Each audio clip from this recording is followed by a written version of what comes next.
दोस्तों, आमेर किले को अंबर पैलेस या अंबर किले के रूप में भी जाना जाता है। ये किला राजस्थान के आमेर में एक पहाड़ी पर स्थित है। जयपुर शहर से 11 किलोमीटर दूर आमेर का किला पर्यटन का आकर्षण केंद्र रहा है। राजा मानसिंह द्वारा निर्मित किला, जिसे अंबर किला भी कहा जाता है, एक दर्शनीय स्थल है। ये एक आसानी से पर्वत की चोटी पर खड़ा है, जो सुंदर छोटी झील के ठीक बगल में स्थित है। किले की राजसी उपस्थिति और इसके भौगोलिक लाभ इसे यात्रा करने के लिए एक विशेष स्थान बनाते हैं। ये किला हिंदू और मुस्लिम वास्तुकला का एक आकर्षक मिश्रण प्रस्तुत करता है। ये लाल बलुआ पत्थर और सफेद संगमरमर का उपयोग करके बनाया गया है। आमेर किले के महल परिसर में भीतर बहुत ही आकर्षक कमरे हैं। इस परिसर का निर्माण राजा मानसिंह, मिर्जा राजा जयसिंह और सवाई जयसिंह ने लगभग 2 शताब्दियों में किया था। ये महल परिसर लंबे समय तक राजपूत महाराजाओं के मुख्य निवास के रूप में इस्तेमाल किया गया था। आमेर किला समृद्ध इतिहास से जुड़ा है, जिसमें विश्वासघात और खून खराबे शामिल हैं। राजा एलन सिंह, जो मीणाओं के चंद्रवंश पर शासन करते थे, संभवतः आमेर पर पैर रखने वाले पहले राजा थे। उसने पहाड़ी के ऊपर अपना महल स्थापित किया, जिसे वर्तमान समय में आमेर किला नाम से संबोधित किया जाता है। उन्होंने नए शहर में अपने सिद्धांतों पर शासन करना शुरू कर दिया और अपने शहर का नाम होंगोग रखा। एक दिन एक बच्चे के साथ एक बूढ़ी औरत राजा एलन सिंह के पास पहुंची। उसने अपने राज्य में शरण मांगी। राजा ने उन्हें खुले दिल से लिया और यहाँ तक कि उस बच्चे को भी उठाया, जिसका नाम ढोला राय था। ढोला राय को मीणा साम्राज्य की विरासत का प्रसार करने के लिए दिल्ली भेजा गया। अपने राजा के आदेशों का पालन करने के बजाय ढोला राय अपनी खुद की एक छोटी सेना के साथ वापस आया, जिसमें राजपूत शामिल थे। राजपूतों ने फिर बिना किसी दया संकेत के मीणाओं के समूह से संबंधित सभी लोगों को मार डाला। ऐसा करना बेहद ही शर्मनाक था। जब लोगों को इस बारे में पता चला तो उन्होंने इस घटना की काफी निंदा की और उन्होंने ये भी कहा कि ये एक बहुत ही बड़ा विश्वासघात है।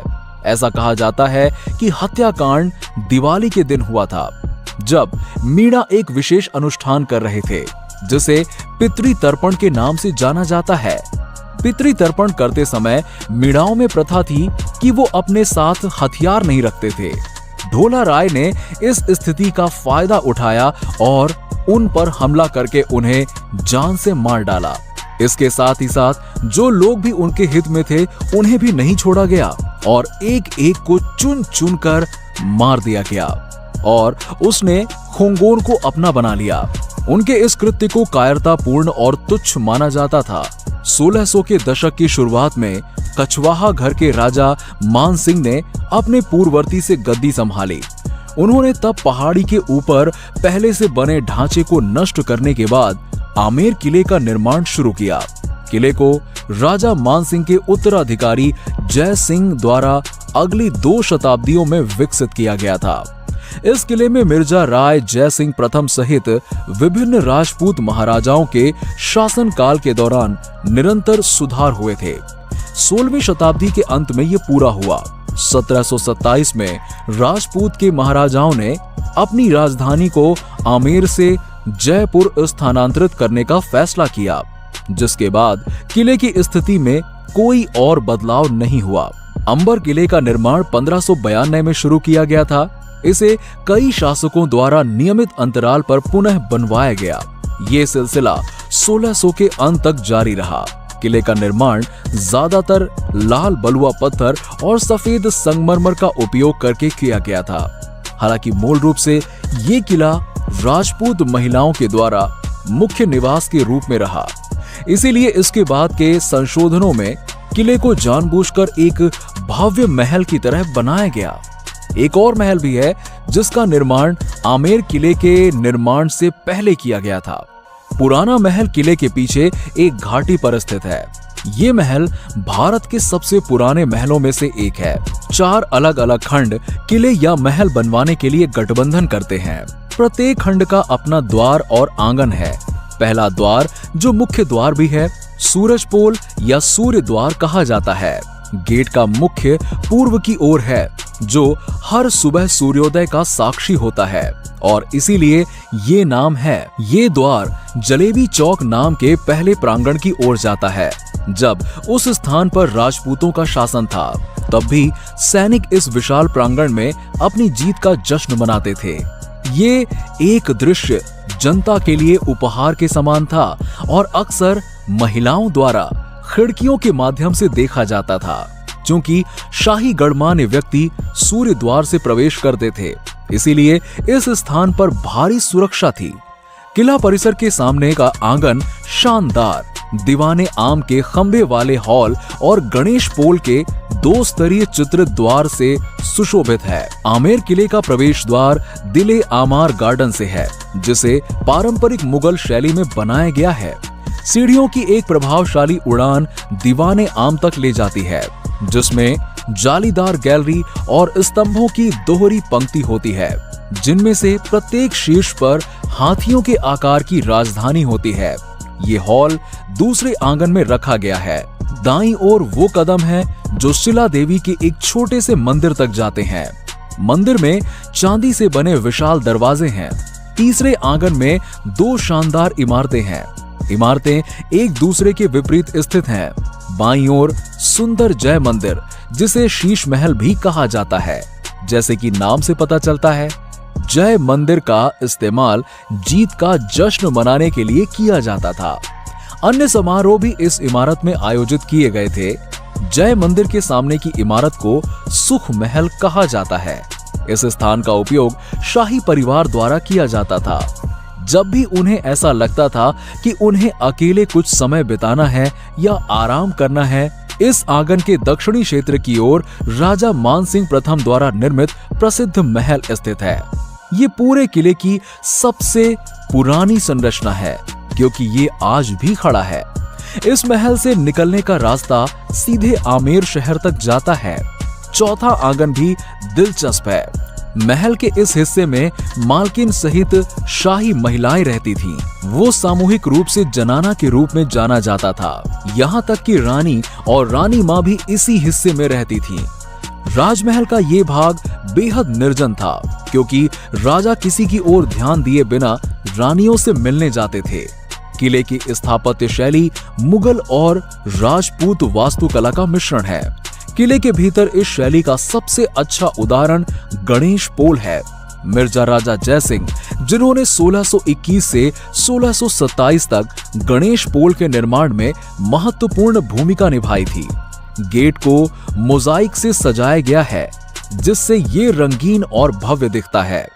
किले के मुख्य आकर्षण में जय मंदिर और शीश महल हैं। शीश महल में उत्तम दर्पणों के साथ दीवारें हैं। ऊपरी मंजिल पर लटका झूमर जय मंदिर मुगल और वास्तुकला की राजपूत शैली का शानदार मिश्रण है। ये स्पष्ट रूप से नक्काशीदार जली स्क्रीन और प्लास्टर के काम से स्पष्ट है। जल मंदिर में एक विशाल उद्घाटन है, जो चंदन के दरवाजों से ढका है।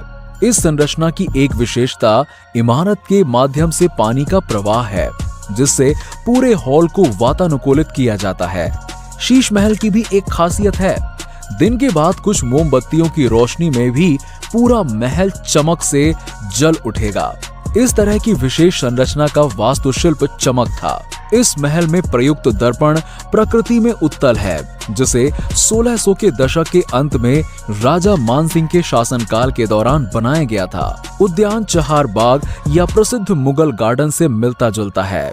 इसके अलावा एक पुल है, जो बगीचे के केंद्र में तारे के आकार का है।